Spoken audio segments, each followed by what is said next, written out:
ಮತ್ತು ರಿಜಿಸ್ಟ್ರೇಷನ್ ಬಗ್ಗೆ ಏನೋ ಹೇಳಿದ್ದಾರೆ ಅದರಲ್ಲಿ ಏನು ಮಾಡಿಫಿಕೇಶನ್ ಮಾಡಿ ನಾನು ಬೆಳಗ್ಗೆ ನೋಡಿದ್ದೀನಿ. ಸಂಪೂರ್ಣವಾಗಿ ತಿಳ್ಕೊಳ್ಳೋದೇ ಮಾತಾಡಿದ್ರೆ ತಪ್ಪಾಗುತ್ತೆ, ತಿಳ್ಕೊಂಡು ಮಾತಾಡ್ತೇನೆ. ಅದು ಒಳ್ಳೆ ಒಂದು ಇದು ಎರಡನೇ ಸಾರಿ ನಾವು ಹಿಂದೆ ಒಂದು ಸಲ ನಾವು ಜಪಾನ್ ಮತ್ತು ಸೌತ್ ಕೊರಿಯಾಕ್ಕೆ ಹೋಗಿದ್ದಾಗ ನಾವು ಎಂದೂ ತಿಳ್ಕೊಳ್ಳೋದಷ್ಟು ನಾವು ಅಲ್ಲಿ ಯಾಕಂದ್ರೆ ಜಪಾನೀಸ್ದಲ್ಲಿ ಏನಾದ್ರೆ ಭಾಳ ಸಮಯ ತಗೋತಾರೆ. ಆಮೇಲೆ ಮ್ಯಾನೇಜ್ಮೆಂಟ್ ಎಲ್ಲ ಕೂಡ ಒಂದು ಟ್ರೆಡಿಷ್ನಲ್ಲು ಮತ್ತು ಓಲ್ಡ್ ಪೀಪಲ್ ಅಲ್ಲೆಲ್ಲರೂ ಸಹ 91-100 ಮ್ಯಾನೇಜ್ಮೆಂಟ್ ಚೇರ್ಮನ್ಗಳೆಲ್ಲ ಅವರು 100 ಗಡಿ ದಾಟಿದವರು ಭಾಳ 80-90 ಅಲ್ಲಿ ಸ್ವಾಭಾವಿಕವಾಗಿ ಜನ ಬರ್ತಾರೆ. ಒಂದವರು ಟ್ರೆಡಿಷ್ನಲ್ ಆಗಿ ನಿರ್ಣಯ ತಗೋತಾರೆ, ತಮ್ಮದೇ ಆದಂಥ ವಿಚಾರ ಮಾಡಿ ಭಾಳಷ್ಟು ಇದು ಮಾಡಿ ಸಮಯ ತೆಗೆದುಕೊಂಡು ನಿರ್ಧಾರ ಮಾಡ್ತಾರೆ. ಎರಡನೇದು ಅವ್ರು ಭಾಳ ಟ್ರೆಡಿಷ್ನಲ್ ಆಗಿ ಹೋಗ್ತಾರೆ. ಇದಾಗಿಯೂ ಕೂಡ ನಾವು ಜಪಾನ್ ಮತ್ತು ಸೌತ್ ಕೊರಿಯಾದಲ್ಲಿ ನಾವು ಪ್ರಥಮ ಬಾರಿ ಹೋದಾಗ ಸುಮಾರು 6,500 ಕೋಟಿದಷ್ಟು ನಮಗೆ ಎರಡೂ ದೇಶಗಳಲ್ಲಿ ನಾವು ತಿಳ್ಕೊಳ್ಳೋದಷ್ಟು ಬಂದಿತ್ತು. ಮತ್ತು ನೀವು ಇನ್ವೆಸ್ಟರ್ಸ್ ಮೀಟ್ನಲ್ಲಿ ಕೊಟ್ಟಿದ್ದೀನಿ, ಗ್ಲೋಬಲ್ ಇನ್ವೆಸ್ಟರ್ಸ್ ಮೀಟ್ನಲ್ಲಿ ಕೂಡ ಜಪನೀಸ್ ಎಷ್ಟು ಜನ ಇದ್ದರು ನನಗೆ ಸಜ್ಜನ್ ಜಿಂದಾಲ್ ಏನು ಜಪನೀಸ್ ಇದ್ದಾರೆ ಅಂತೇಳಿ. ಇವತ್ತು ದೇಶದಲ್ಲಿ 50% ಜಪನೀಸ್ ಇಂಡಸ್ಟ್ರೀಸ್ ನಮ್ಮ ಕರ್ನಾಟಕಕ್ಕೆ ಬರ್ತವೆ. 50% ಉಳಿದು 50%ನಲ್ಲಿ ಉಳಿದೆಲ್ಲ ರಾಜ್ಯಗಳಿಗೆ ಹೋಗ್ತವೆ.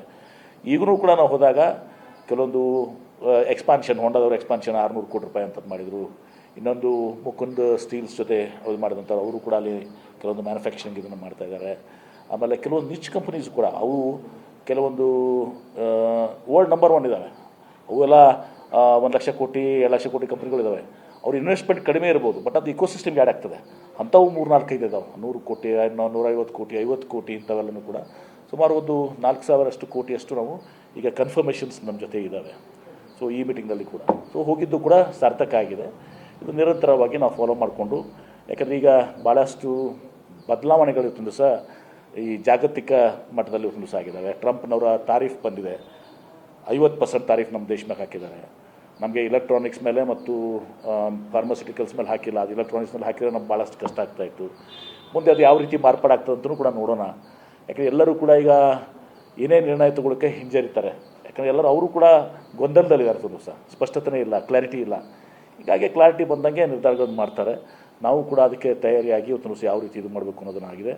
ಆ ಕೆಲಸವನ್ನು ಸಹ ನಾವು ಮಾಡ್ತಾಯಿದ್ದೀವಿ.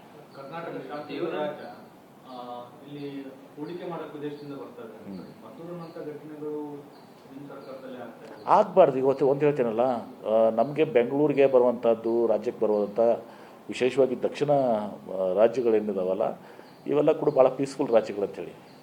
ಬೇರೆ ಉತ್ತರದಲ್ಲಿ ಕೆಲವೊಂದು ಕಡೆ ತುಂಬ ಜನ ಹೋಗ್ತಾ ಇರಲಿಲ್ಲ ಒಂದು ದಿವಸ. ಈಗ ಅಲ್ಲಿನೂ ಪರಿಸ್ಥಿತಿ ಸುಧಾರಣೆ ಆಗಿದೆ, ಇಲ್ಲಂತಲ್ಲ. ಆದರೆ ಅದನ್ನು ಇಟ್ಕೊಂಡು ಹೋದಾಗ ಈಗ ಕೆಲವೊಂದು ನಗರಗಳು, ಯಾಕಂದರೆ ಬೇರೆ ತೊಗೊಳಕ್ಕೆ ಹೋಗೋದಿಲ್ಲ, ಅಲ್ಲಿ ಈ ರೀತಿ ಸಂಘರ್ಷ ಇರೋದ್ರಿಂದ, ಜಾತಿ ಸಂಘರ್ಷ ಧರ್ಮ ಸಂಘರ್ಷಗಳಿದ್ದಾಗ ಅವ್ರು ಹಿಂಜರಿತಾರೆ.